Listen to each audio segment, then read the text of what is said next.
Autism awareness series में आज हम लोग बात करेंगे एक सबसे कॉमन समस्या है और वो बहुत बड़ी समस्या है ऑटिज्म के पेरेंट्स में। और वो समस्या क्या है कि उसका एक टेक्निकल टर्म होता है कन्फर्मेशन बायस, मतलब पुष्टि पूर्वाग्रह बोलते हैं। तो कन्फर्मेशन बायस्ड अभी के टाइम में 95% लोग हैं। सिर्फ इन्हीं पेरेंट्स की बात नहीं कर रहे हैं, जनरल लाइफ में भी आपको लोग कन्फर्मेशन बायस्ड मिलेंगे। अब कन्फर्मेशन बायस क्या होता है पहले उस पर चर्चा कर लेते हैं और वो किस तरह से अफेक्ट कर रहा है ऑटिस्टिक बच्चों को और उनके पेरेंट्स को, फिर उसके में डिटेल में चर्चा करेंगे। कन्फर्मेशन बायस के लिए 2-3 एग्जाम्पल से आपको मैं समझाऊंगा। कन्फर्मेशन बायस का सबसे पहले मतलब होता है कि कोई बातें आप अपने दिमाग में एक धारणा बना लिए किसी के प्रति कि वो ऐसा होगा, या फिर आपने एक पक्ष को सुना और किसी के बारे में धारणा बना लिया। जैसे कोई पॉलिटिकल पार्टी है, कोई सेलिब्रिटी है, उसके बारे में एक आर्टिकल हम लोग पढ़ते हैं, उसके बारे में कुछ धारणा बना लेते हैं। तो वो होता है कि कन्फर्मेशन बायस कि हाँ मतलब उसके बारे में ऐसा सुना है तो हाँ वो ऐसा ही होगा। और उस दिन से क्या करते हैं कि उसके खिलाफ हम ये करना शुरू कर देते हैं, एविडेंस कलेक्ट करना शुरू करते हैं कि जो बातें हम मान चुके हैं वो बातें सही होनी चाहिए। उसके लिए हम खुद ही एविडेंस कलेक्ट करना शुरू कर देते हैं कि हाँ हम अपनी जो बात मान चुके हैं उसको प्रूव करने के लिए। इसमें यही होता है कि पहले आप धारणा बनाए कि हाँ वो, जैसे मान लिया कोई आपका दोस्त है जिससे आपकी बातचीत बन नहीं रही है, उसके बारे में कोई आके बोला कि हाँ उसने तो तुम्हारे साथ ये भी किया था, उसने तो तुम्हारे साथ ये भी धोखा किया था, उसने तो तुम्हारे साथ ये भी धोखा किया था, तो अब आपको लगेगा कि हाँ वो खराब था ही। अब यह धारणा जिस दिन से आपके मन में बन गई, या फिर किसी ने आकर आपको बताया कि तुम्हारा दोस्त जो है वो तुम्हारे बारे में ऐसा बोल रहा था, बस आप उसी दिन से उसके दिमाग में रख ले कि मेरा दुश्मन है वो आपको बातें समझ में नहीं रही कि क्या बात फंसाने के लिए किया जा रहा है, क्या किया जा रहा है। हो सकता है कि मनमुटाव आपका कुछ हुआ हो, उसी बीच में आकर कोई बोल दिया, आपने वो बातें दिमाग में रख ली। अब उसके हिसाब से आप एविडेंस कलेक्ट करना शुरू कर दिए कि हाँ कल उसकी पार्टी थी बर्थडे की तो उसमें उसने नहीं बुलाया, या फिर कल वहाँ गया था मुझे भी जाना था मुझे नहीं पूछा, या फिर मैंने फ़ोन किया तो मेरा फ़ोन नहीं उठाया। हो सकता है वो कहाँ बिजी है, नहीं है, क्या कर रहा है, नहीं कर रहा, वो हम नहीं जानना चाहते। हम दूसरा पक्ष जानना ही नहीं चाहते। हम चूंकि कंफर्म कर लिए हैं कि ये प्रॉब्लमेटिक है, इसकी वजह से प्रॉब्लम है, तो इसकी मतलब अब उसके खिलाफ एविडेंस कलेक्ट करना।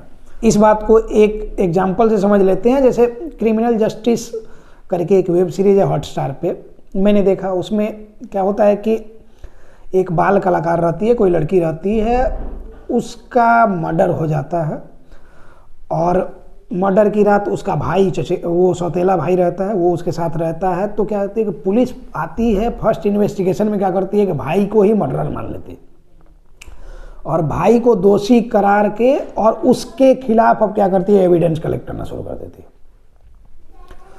अब चूंकि वो पहले ही वो मान चुकी है कि क्रिमिनल यही है, इसीलिए वो क्या करती है कि मेन बातों पे ध्यान देना ही नहीं चाहती है कि हाँ कुछ और भी इसमें क्लू मिल सकते हैं, कुछ और भी इसका एंगल हो सकता है। वो मान लिए कि यही किया है, उसके साथ वो था, सीसीटीवी कैमरे में वो सब फुटेज वगैरह दिखता है, तो लगता है कि यही किया है, मतलब कि अब इसके खिलाफ एविडेंस कलेक्ट करना है। तो ड्रग्स पाना, तो पैसा पाना, वो जो देखेंगे उनको समझ में आएगी बात। तो क्या है कि पुलिस पहले से कन्फर्मेशन बायस्ड हो गई। अब जो भी चीज़ें वो खोजेगी तो उसके खिलाफ में खोजेगी। ये हमेशा हमारी लाइफ में भी होता है। कोई अपना दोस्त है, किसी भी तरह से उसके साथ अगर आपके साथ थोड़ी सी अनबन हो गई, कुछ आपने धारणा बना लिया, उसके खिलाफ एविडेंस ये करना शुरू कर दिया। एक एग्जांपल और समझ लीजिए, जैसे मैंने वेब सीरीज का एग्जांपल दिया, वैसे ही एक एग्जांपल और समझ लीजिए कि जैसे मान लिया आपने किसी को पैसा दिया और उससे पैसा लेना है, उसने एक आपको समय दिया। उस दिन हो सकता है कि वो बिजी हो, किसी काम में बिजी हो, किसी भी वजह से बिजी हो, उस दिन आपको उसने फ़ोन नहीं कर पाया, या फिर आप फ़ोन कर रहे हैं तो वो उठा नहीं पाया। हो सकता है वो गाड़ी चला रहा हो सकता है कि वो शहर में हो ही नहीं, कहीं चला गया हो जहाँ की फ़ोन नहीं उठा सकता हो, या फिर जो भी बातें हो सकती हैं, जो भी पॉसिबिलिटीज़ हो सकती हैं।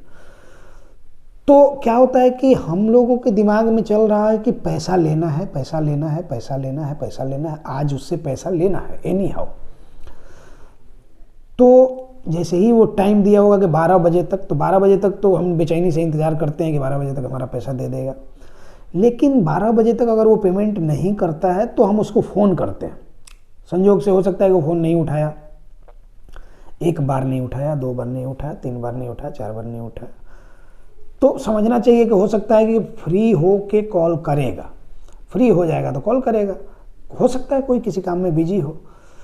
अगर वो फ्री हो के भी कॉल नहीं करता है, 1-2 दिन तक और नहीं करता है, तब जो कहें वो अलग बात है। लेकिन उसी दिन आपके दिमाग में सबसे पहली बात क्या आएगी? पैसा देना है इसलिए जानबूझ के इग्नोर कर रहा है।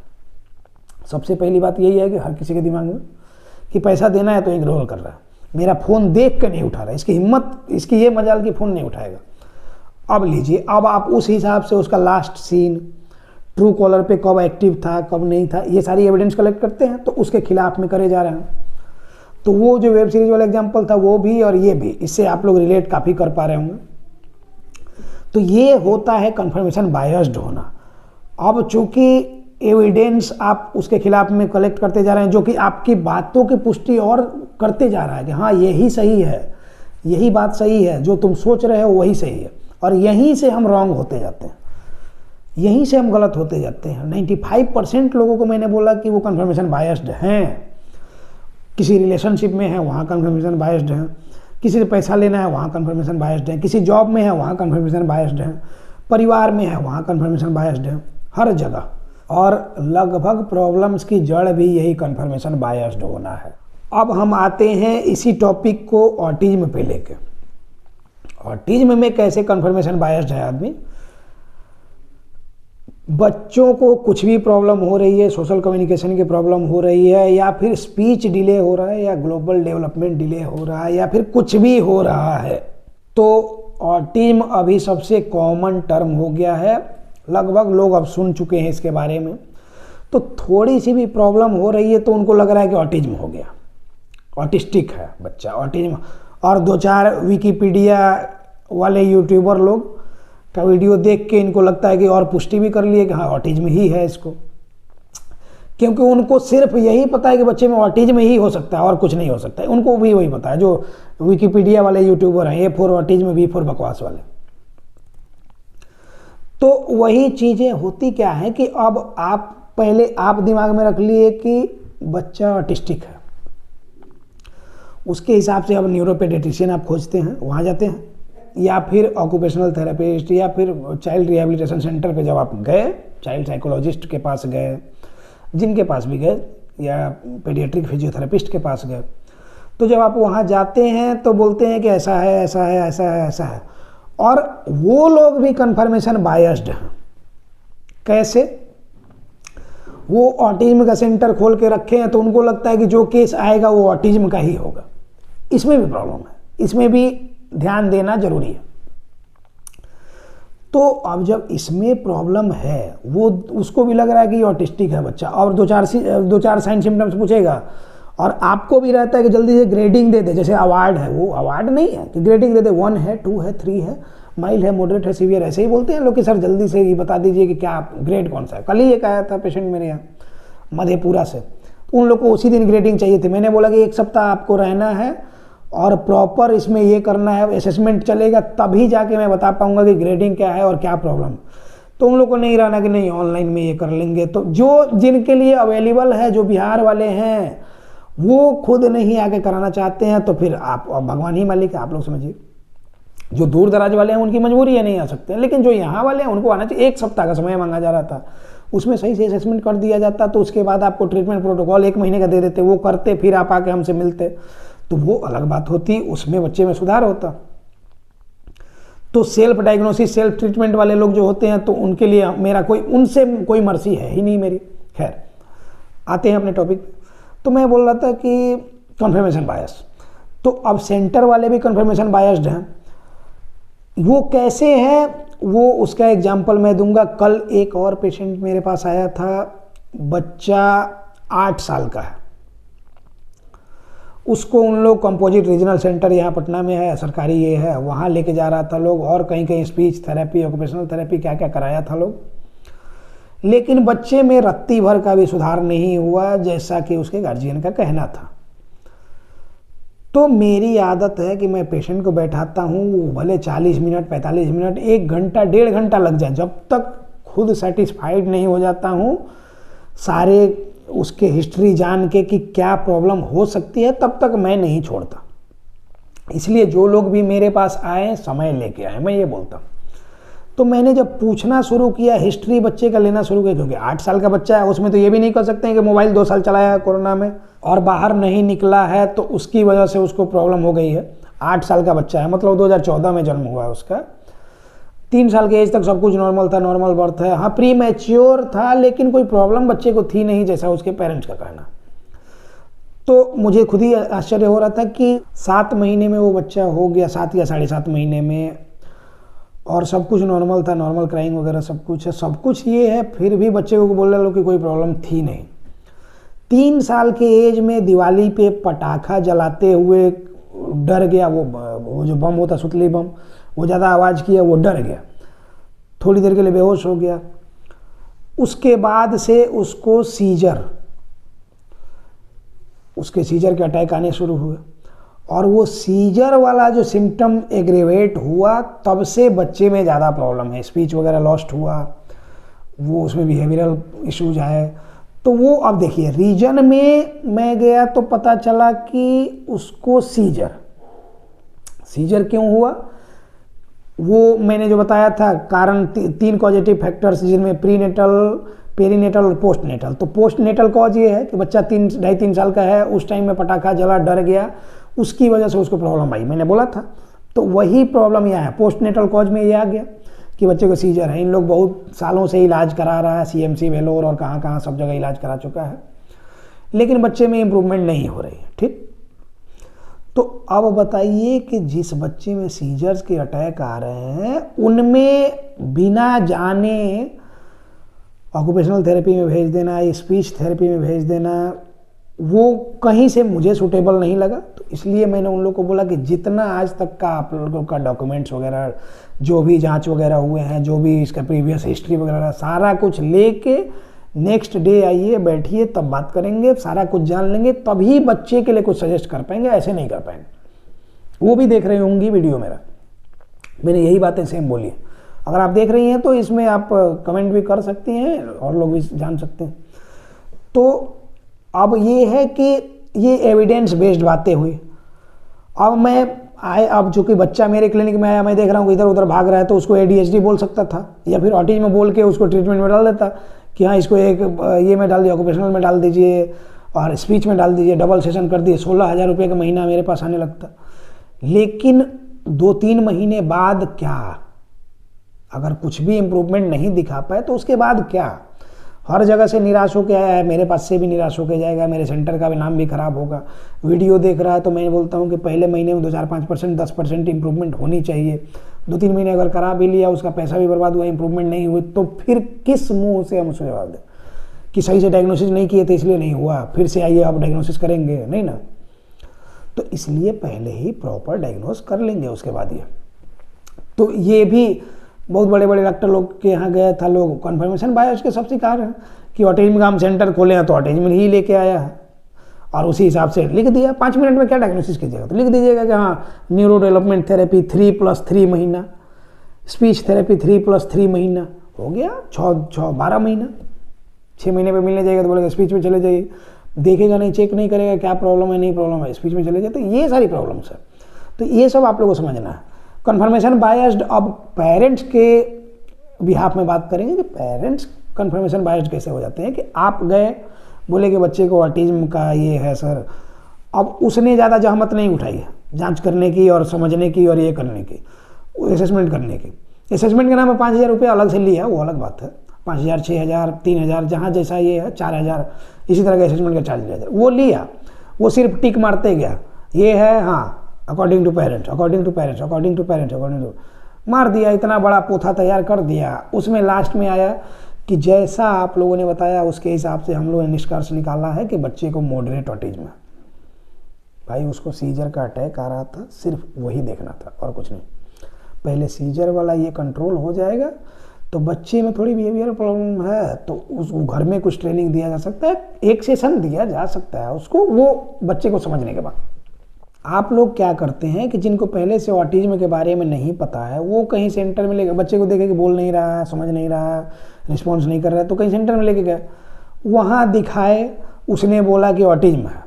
ऑटिज्म सबसे ईजी टर्म है, आई कांटेक्ट नहीं करता है ऑटिज्म है, बोलता नहीं है ऑटिज्म है, समझता नहीं है ऑटिज्म है, रिस्पॉन्स पे नेम कॉलिंग पे रिस्पॉन्स नहीं करता ऑटिज्म है। सिर्फ ऑटिज्म ही थोड़े है, सोशल कम्युनिकेशन की प्रॉब्लम हो सकती है जो कि माइनर प्रॉब्लम है। वर्चुअल ऑटिज्म हो सकता है, बॉर्डर लाइन ऑटिज्म हो सकता है, माइल्ड और मॉडरेट और सीवियर ही क्यों होता है, वर्चुअल ऑटिज्म ही बॉर्डर लाइन टाइप होता है कि सिर्फ उस तरह का सिचुएशन हुआ है, वो वर्चुअल मीडियम में गया, मोबाइल सालों साल से मोबाइल चलाया है और वो वर्चुअल मीडियम में जब वो गया है तो उससे उसको निकाल के बस रियल वर्ल्ड से कनेक्ट कर दिए। 2-4 महीने 6 महीने का समय लगेगा ज़्यादा से ज़्यादा, तो क्यों उसको ऑटिज्म बोल के और बिना मतलब का जांच करा के और ये कर रहे हैं। चलिए, आपने वहाँ से ग्रेडिंग दे दी, ऑटिज्म ये है वो है, पेरेंट्स आए घर पे लेके, ऑटिज्म है, ऑटिज्म है, क्या है ऑटिज्म। अब दिन रात दिमाग में चल रहा है कि ऑटिज्म क्या है, ऑटिज्म क्या है। अब गूगल सर्च किया जा रहा है, यूट्यूब सर्च किया जा रहा है, गूगल सर्च किया जा रहा है, यूट्यूब सर्च किया जा रहा है। अब ऑटिज्म एक्सपर्ट्स, जिनको मैं बार बार बोलता हूँ कि फेक ऑटिज्म एक्सपर्ट्स, वो तो बैठे ही हैं कि मेरे बच्चे को सीवियर ऑटिज्म था, ठीक कर दिया। थेरेपिस्ट का पैर पकड़ना पड़ता है, बहुत रिक्वेस्ट करना पड़ता है, तब जाके वो लोग सही से ये करते हैं, बताते हैं। ऐसा ऐसा बोलने वाले लोग भी हैं। मैं भी हूँ, एक सेंटर का डायरेक्टर हूँ, 2 मेरे सेंटर, एक सेंटर के एक ऑर्गेनाइजेशन का डायरेक्टर हूँ, तो मेरे से मैं अपना नंबर डायरेक्टली देता हूँ, मेरे से आप बात कीजिए। हाँ, कुछ लोग हैं जो कि उस हिसाब से ये कर रहे हैं, तो अब उनकी बात मैं नहीं कर सकता, लेकिन मैं पॉजिटिव अवेयरनेस ले आ रहा हूँ। तो उल्टी बातें ना करें कि थेरेपिस्ट का पैर पकड़ना पड़ता है, हाथ पैर दबाना पड़ता है। देखा मैंने, अगर किन्हीं को मेरी बातें बुरी लगे तो वो रेफरेंस में दे दूंगा, जाके देखिए। अब उन लोगों को कुछ नहीं कहता हूँ, जाने दीजिए। तो अब आप जब घर आए, आपको हो गया कि ऑटिज्म है, गूगल सर्च किए, यूट्यूब सर्च किए, अब और डर गए। एक तो वहाँ डरा दिया, अब और डर गए। अब क्या है कि बच्चा बच्चे वाली भी हरकत करेगा तो आप डाउट करेंगे कि इसको ऑटिज्म है, इसलिए ऐसा कर रहा है। गिलास फेंक दिया तो बच्चा है, भाई आप 30-35 साल के हैं, वो 3 साल का है, कितनी बार मैं बोलूँ। तो उसको बच्चे की तरह ट्रीट कीजिए ना। अगर मान लीजिए कि कपड़ा नहीं पहन रहा है तो बच्चे कपड़े पहनने नहीं चाहते, ठंडा के दिन में ज़्यादा कपड़ा पहनना चाहते नहीं है बच्चे, टोपी पहनना नहीं चाहते। हम भी बचपन में स्कूल जाते थे, पहले दूसरे क्लास में, मुझे याद है, मेरे लिए पापा जी, चूँकि मुझे प्रॉब्लम थी, एस्नोफिलिया पहले था बचपन में, तो वो काफ़ी हद तक ठीक हो गया था, लेकिन थोड़ा सा भी ठंडा लगे तो खांसी बहुत जोर की शुरू हो जाए। तो मेरे लिए क्या किया गया था कि एक स्वेटर बुना गया था, वो ऊन इतना गड़ता था लेकिन वो गर्म बहुत करता था बॉडी को, तो इसलिए मुझे वो पहनाया जाता था। और एक मंकी टोपी, जो ये टोपी तो है कि सिर्फ इतना ही ढके हुए है, वो मंकी टोपी में सिर्फ चेहरा दिख रहा है, बाकी यहाँ तक है, वो पहन के नहीं जाना चाहता था, क्योंकि लगता था कि नहीं मतलब मजाक उड़ेगा, इम्प्रेशन नहीं जमेगा। वो मंकी टोपी में थोड़ा अजीब लगता है, तो इम्प्रेस भी करना होता है क्लास में जो भी हैं, तो इसलिए पहनने का मन नहीं करता था। तो हम लोग भी करते थे, घर से पहन के निकलते थे और रास्ते में उसको क्या किए कि बैग में डाल दिए, नहीं पहनेंगे, ऐसे रहेंगे। तो हीरो लगता था कि ऐसे रहेंगे तो हीरो हैं। और हमको टीवी और फिल्म में वही दिखाया गया है कि जो एकदम बाल लहराते हुए खूब सुंदर से ये करके ऐसा टोपा टोपी पहन लेगा तो बूढ़ा लगेगा। तो इसलिए बाल लहराते हुए चलिए, एकदम स्टाइलिश में चलिए, तब जाके आप हीरो हैं। आपको आपसे इम्प्रेस होगा लोग, लड़कियां, स्पेशली लड़कियां, सीधी सी बात ये।